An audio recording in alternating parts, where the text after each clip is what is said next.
ये मूवी है एक आदमखोर मॉन्स्टर के ऊपर जिसने एक गांव में अपना आतंक फैला रखा था। सभी लोग इससे डरते थे। मूवी की शुरुआत में हम एक नदी में एक नाव को देखते हैं जिसमें एक मछुआरा अपने बेटे के साथ मछली पकड़ रहा था। इस लड़के का नाम था शूशैंग। उसे ऐसा लगता है कि नदी में उसका कोई नाम धीरे धीरे पुकार रहा है। वो अपने पापा से बोलता है कि पापा मुझे डर लग रहा है, मुझे प्लीज आप जल्दी घर ले चलो। उसके फादर बोलते हैं लेकिन बेटा तुम्हें डर किस चीज से लग रहा है। शूशैंग उन्हें बताता है कि अंकल 3 ने मुझे पानी के बंदर के बारे में बताया था जो सबको मार के खा जाता है। उसके फादर बोलते हैं तुम उसकी बात पर ध्यान मत दो, वो ऐसे ही कुछ भी बोलता रहता है और ऐसा कुछ भी नहीं है। इसके बाद उसके फादर पानी में मछली पकड़ने के लिए कूद जाते हैं। शूशैंग को काफी डर लग रहा था, उसे नदी में कोई दिखाई दे रहा था, इसलिए वो अपने पापा को ऊपर बुला लेता है। शूशैंग के फादर कहते हैं कि तुम इतना डरते क्यों हो, लेकिन जब भी उसके फादर को भी पानी में किसी के होने का एहसास होता है तभी कोई उनकी नाव को बहुत तेजी से टक्कर मारता है जिसकी वजह से ये लोग पानी में गिर जाते हैं। किसी तरह शूशैंग के फादर जल्दी से अपने बेटे को नाव पर वापस भेज देते हैं, लेकिन जब भी कोई चीज शूशैंग के फादर को नीचे पानी में खींच लेती है और शूशैंग के फादर की मौत हो जाती है। जैसे ही वो मॉन्स्टर उस नाव पर चढ़ता है सीन बदल जाता है और हम प्रेजेंट का सीन देखते हैं। अब शूशैंग बड़ा हो गया है और इस घटना को हुए काफी साल भी बीत चुके हैं। शूशैंग का एक बड़ा भाई भी है जो मेंटली नॉर्मल लोगों जैसा नहीं है। शूशैंग का घर नदी किनारे बसे एक गांव में है। इस गांव में अंकल 3 नाम के एक जाने माने बुजुर्ग आदमी थे जिनकी सभी लोग काफी रिस्पेक्ट करते थे। इस गांव में एक कसाई भी था जिसका एक लूशैंग नाम का बेटा और पांडन नाम की एक लड़की थी। शूशैंग और पांडन एक दूसरे को काफी पसंद करते थे।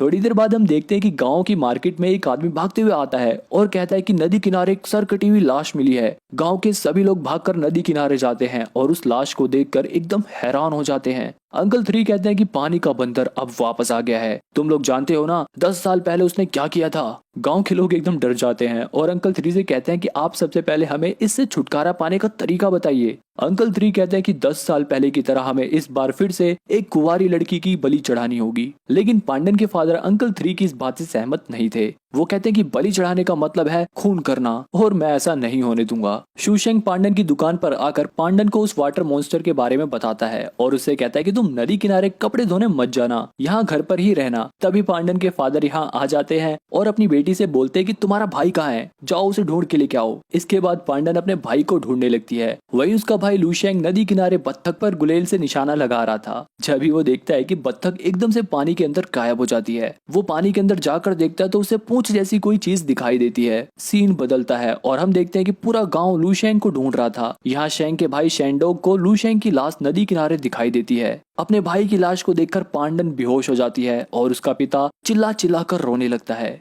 अंकल 3 कहते हैं कि अब तो सबको यकीन हो गया ना कि पानी का बंदर वापस आ गया है। इसके बाद गांव वाले मिलकर पानी के भूत की मूर्ति की पूजा करने लगते हैं और उसके लिए 3 जानवरों की बलि भी चढ़ाते हैं। जब यहाँ पर पांडन के फादर आ जाते हैं और पानी के बंदर की मूर्ति पर लात मारकर कहते हैं कि भाड़ में गई तुम्हारी बलि, तुमने ये क्या भूत भूत लगा रखा है। गाँव वाले पांडन के फादर को यहाँ से ले जाते हैं। वहीं अंकल 3 अपने पूर्वजों की पूजा करने लगते हैं ताकि वो इन्हें इस पानी के बंदर से बचा सके। इधर पांडन के फादर नदी में बम फेंक फेंक कर पानी के बंदर को चिल्ला चिल्ला कर बाहर बुला रहे थे। वो कहते कि जब तक आज मैं तुझे मार नहीं देता जब तक मैं यहाँ से नहीं जाऊंगा। गांव वाले यहाँ आते हैं और उन्हें यहाँ से ले जाकर गांव के एक घर में बड़े से लकड़ी के खंबे में बांध देते हैं ताकि वो और कोई हरकत ना कर सके। पांडन अपने पिता के लिए खाना लेके आती है। उसके पिता अपने बेटे को खोकर बहुत ही दुखी थे। शूशैंग पांडन के फादर के लिए वाइन लेकर जाता है और उनसे कहता है कि आप पानी के बंदर से अकेले नहीं लड़ सकते। उसके फादर बोलते हैं कि तुम डरपोक हो, तुम भूल गए तुम्हारे पिता की मौत उसी बंदर ने करी थी, लेकिन फिर भी तुम्हारा खून नहीं खोलता।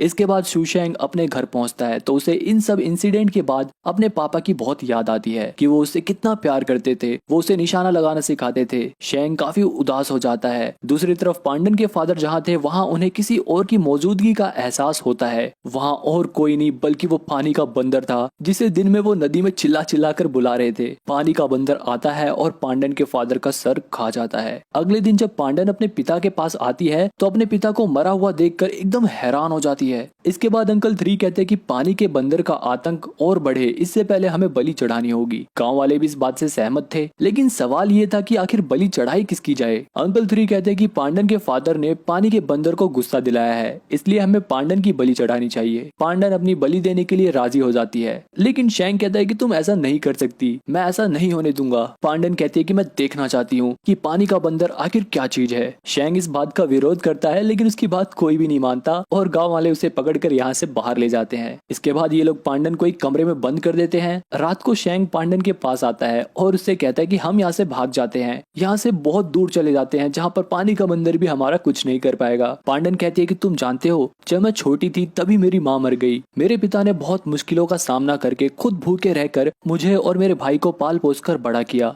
लेकिन उस पानी के बंदर ने एक ही पल में सब कुछ खत्म कर दिया। मैं तुम्हें बहुत पसंद करती हूँ, लेकिन अब तुम मुझे भूल जाओ। उस शैतान ने मेरा पूरा परिवार खत्म कर दिया। अब मैं बिना उसका सामना किए यहाँ से नहीं जाऊंगी। शेंग उसे जबरदस्ती ले जाने की कोशिश करता है, लेकिन पांडन तब भी वहाँ से नहीं जाती। शेंग एकदम उदास हो जाता है। उसे हर वो बात याद आती है कि कैसे उसके पिता की मौत हुई। लोग हमेशा उसे डरपोक डरपोक कहकर बुलाते थे। कैसे अब पांडन भी उस पानी के बंदर की वजह से उससे दूर हो रही थी। इसके बाद शेंग पानी के बंदर को पकड़ने का प्लान बनाता है। वो अपने पिता की पुरानी गन निकालता है और फिर निशानेबाजी की प्रैक्टिस करता है। इसके बाद वो अपने भाई के साथ अपने चचेरे भाई के पास जाता है और उससे मदद मांगता है। उसका चचेरा भाई अपनी नाव निकालता है और अपने कुछ साथियों को भी इकट्ठा कर लेता है। वहीं गांव वाले नदी किनारे पांडन की बलि देने के लिए उसे अकेले एक नाव में पानी के बंदर के लिए छोड़ देते हैं। जब यहाँ पर शेंग अपने चचेरे भाइयों के साथ आता है और वो पांडन से कहता है कि मैं तुम्हें बचाने आ गया हूँ। गांव वाले कहते हैं कि अब तुम कोई फिर से गड़बड़ी मत कर देना शेंग। शेंग कहता है कि बलि चढ़ाना एक हत्या है। पानी का बंदर ना ही कोई भगवान है और ना ही कोई राक्षस, वो एक आदमखोर है जिसने ना जाने कितने लोगों को जान से मार डाला। इससे डरना छोड़ दो। मैं भी पहले तुम्हारी तरह ही डरता था। मुझ में तो इतनी भी हिम्मत नहीं थी कि मैं भी पांडन की तरह अपने पिता की मौत का बदला इस वाटर मॉन्स्टर से ले सकूं, लेकिन अब मैं अपने प्यार के लिए इस पानी के दानव का सामना करूंगा। अगर आप लोगों में से कोई मेरा साथ देना चाहता है तो वो नाव पर आ जाए। गांव के दो लड़के इनकी मदद करने के लिए आगे बढ़ते हैं। इसके बाद शेंग इन सभी लोगों को अपना प्लान समझाता है और प्लान के अकॉर्डिंग ये लोग पानी में मांस के टुकड़े फेंकते हैं ताकि वो बंदर उसे खाने के लिए आए और ये लोग उसे बाहर खींच सके। लेकिन पांडन इन लोगों की स्टूपिड हरकतों को देखकर शेंग से कहते हैं कि तुम्हें पक्का यकीन है ना ये लोग तुम्हारा साथ दे सकेंगे। इसके बाद पूरा दिन बीत जाता है, लेकिन पानी का बंदर अभी भी इन्हें दिखाई नहीं देता।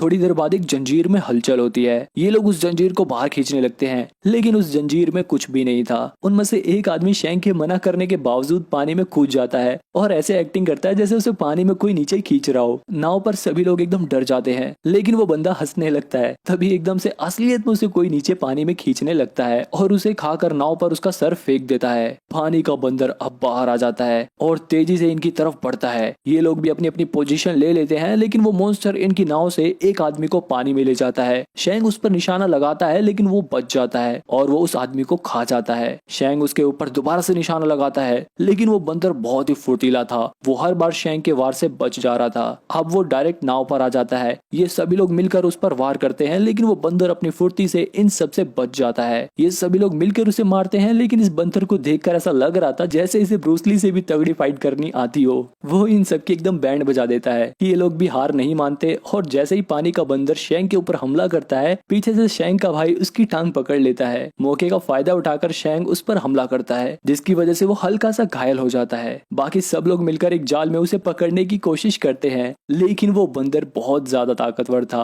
वो जाल से बाहर निकलकर पानी में वापस चला जाता है। अब ये लोग भी वापस शेंग के घर चले जाते हैं, क्योंकि पानी का बंदर इन सबको पहचान गया था और रात होते ही वो इन्हें ढूंढते हुए यहाँ पर आ जाता है। उसे कमरे में कोई दिखाई देता है और वो उसे मारने के लिए कमरे में घुस जाता है, लेकिन वहां पर कोई इंसान नहीं था, बल्कि ये शेंग का एक प्लान था। ये लोग उस कमरे के खिड़की दरवाजे बंद कर देते हैं और उस पर हमला करने लगते हैं, लेकिन वो बंदर अपनी फुर्ती और ताकत की वजह से इन सब के कई वार से बच जाता है। लेकिन शेंग की प्लानिंग बहुत तगड़ी थी। वो बड़ी चालाकी से उसका ध्यान भटकाकर उसे एक मजबूत से लोहे के पिंजरे में कैद कर लेता है। यहाँ हमें पता चलता है कि शेंग डरपोक नहीं था। वो इस पानी के बंदर को पकड़ने के लिए पिछले 10 साल से तैयारी कर रहा था। इसके बाद ये लोग उस आदमखोर को गाँव वालों के सामने ले जाते हैं। गाँव वाले इस बंदर को देखकर काफी हैरान थे। ये लोग अब शेंग को अपना हीरो मानने लगे थे और ये लोग डिसाइड करते हैं कि सुबह इस आदमखोर बंदर को जला दिया जाएगा। लेकिन जब यहाँ पर अंकल 3 आ जाते हैं और वो कहते हैं कि ये पानी का भूत है, तुम लोगों ने इसे पिंजरे में कैद करके बहुत बड़ी गलती कर दी। गांव का मुखिया कहता है कि आज रात जश्न मनाया जाए और हमारे हीरो को और उसके साथियों को शानदार दावत दी जाए और कल सुबह हम देखेंगे कि आखिर इस बंदर का करना क्या है। अब यहाँ ये सभी दावत का मजा उठाते हैं।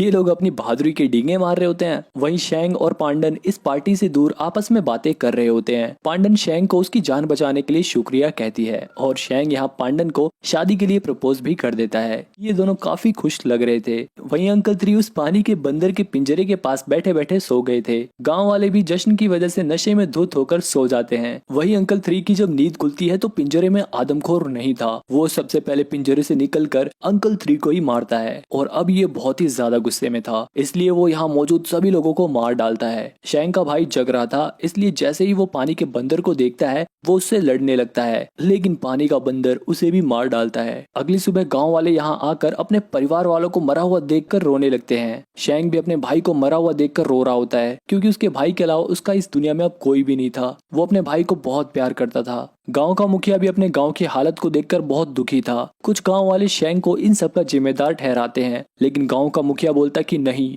इन सब का जिम्मेदार है हमारी कायरता, हमारी बेवकूफी। हम इसे रहम की भीख मांगते रह जाएंगे और ये आदमखोर एक एक करके हम सबको मार डालेगा। हमें शांति बलि चढ़ाने से नहीं मिलेगी, अब हमें मिलकर एक साथ इसका सामना करना पड़ेगा। इसके बाद शैंग अपने बाल काटता है और पूरी तैयारी के साथ अपने साथियों के साथ अपनी नाव से वापस उस नदी में चला जाता है। गाँव के कुछ और भी लड़के इनका साथ देने के लिए आ जाते हैं। शैंग अपनी नाव से दूर एक पटरे पर पानी के बंदर का इंतजार कर रहा होता है। काफी देर इंतजार करने के बाद शैंग पानी के अंदर चला जाता है, जिसे देखकर आदमखोर शैंग के सामने आ जाता है और शैंग को खींचकर एक लात मारता है, जिससे वो ऊपर पानी के पटरे पर आ जाता है। तुरंत नाव पर मौजूद लोग उसे पीछे खींचने लगते हैं, लेकिन वो आदमखोर तेजी से शैंग का पीछा करते हुए नाव पर आ जाता है और इन सभी लोगों को मारने लगता है। शैंग और उसके दोस्त उस बंदर को मारने की कोशिश करते हैं, लेकिन वो बहुत ज्यादा ताकतवर था। वो उन लोगों को उठा कर पटक पटक कर मारता है। ये सभी लोग मिलकर उसे मारने की कोशिश करते हैं, लेकिन उस पर तो कोई असर ही नहीं हो रहा था। वो अकेले इन सब पर काफी भारी पड़ रहा था। अब ये सब बुरी तरह से घायल हो चुके थे।